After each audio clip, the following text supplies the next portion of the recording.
Meus amigos, preciso de advogado na audiência de custódia?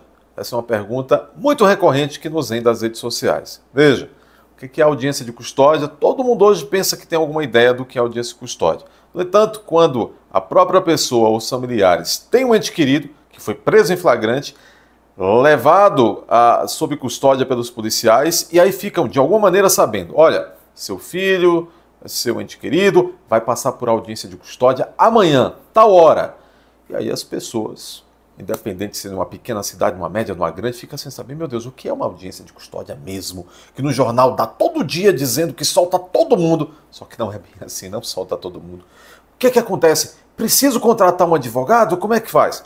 Vamos entender primeiro o que é uma audiência de custódia. Qual é a finalidade da audiência de custódia? Veja, a audiência de custódia é um instrumento de proteção de direito dos presos. Porque muitos presos, pessoal, que são presos inclusive inocentes, ou presos de primeira viagem, e até aqueles que são presos contumazes, é preciso que nós não, vamos dizer, não maltratemos esses presos, não é verdade? Então veja, todos têm direito à manutenção dos seus direitos humanos. E é isso que visa a audiência de custódia. No primeiro momento, o que acontece num processo e, portanto, na audiência de custódia, nessa fase pré-processual? O sujeito é colocado diante do juiz e a lei manda que tem que ser colocado preso. A audiência de custódia deve acontecer em até 24 horas. A finalidade qual é? Primeiro de tudo, o juiz vai perguntar quais as circunstâncias da sua prisão. Foi tudo normal ou o senhor sofreu algum abuso físico, psicológico, alguém lhe maltratou, lhe humilhou, houve alguma coisa, tal? Bom, o preso e o seu defensor vão ponderar ali se houve ou se não houve. Vamos admitir que foi tudo bem, que não houve excesso nenhum dos policiais. Aí segue também outro objetivo, a outra finalidade, outra pergunta.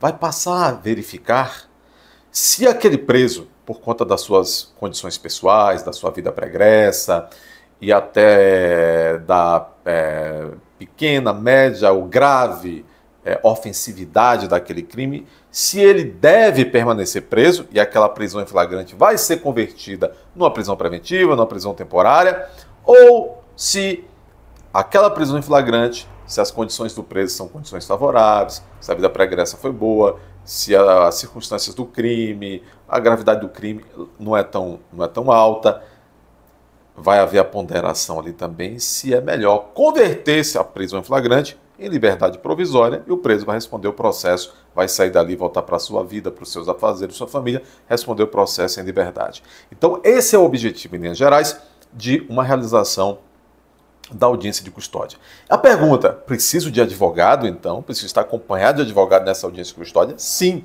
você precisa estar acompanhado de advogado. Quem pode, deve contratar o seu advogado particular, já com a devida antecedência, foi preso, contrata logo o advogado vai fazer, já é experiente, o criminalista, vai fazer as perguntas certas, pedir já que a família lhe forneça os documentos sobre esse preso, os necessários. O objetivo do advogado vai ser convencer o juiz nessa audiência de custódia de que esse preso tem todas as condições e todos os direitos naquele momento de ir para casa em liberdade provisória e responder o processo em liberdade. Essa é a missão nesse primeiro momento do advogado. E veja bem, precisa de um advogado? Precisa de preferência particular. Muitas cidades grandes e médias tem ali, quando o preso é levado para a central de flagrante, prisão em flagrante, para participar da audiência de custódia, cidades médias e grandes, já tem ali membros da Defensoria Pública que vão acompanhar o preso, se o preso não tiver já o seu advogado particular.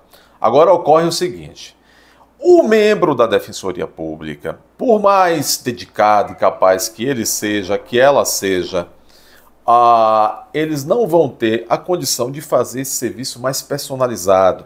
De fato, de ir até a casa da família, de ir até a casa do preso, de ir até o trabalho do preso, de entender e documentar melhor as condições pessoais favoráveis do preso, que servirão para convencer ou não o juiz a dar-lhe a liberdade provisória. O defensor público não tem tempo para fazer todo esse trabalho, porque, como o próprio nome diz, trata-se de uma defensoria pública. Há muitas e muitas e muitas e muitas e muitas pessoas que esses defensores públicos são responsáveis no dia a dia por elas. Então não dá para fazer esse trabalho personalizado, artesanal quase, cuidando ali da melhor maneira possível do interesse do custodiado. Então, você já sabe o que é uma audiência de custódia e já entendeu que é necessário você contratar para o seu ente familiar um advogado particular de preferência. Se não tiver, com paciência, vai buscar ser assistido realmente pela Defensoria Pública. Então, em linhas gerais, essa é a dica de hoje. A audiência de custódia precisa de advogado? Precisa. De preferência, contrate o seu.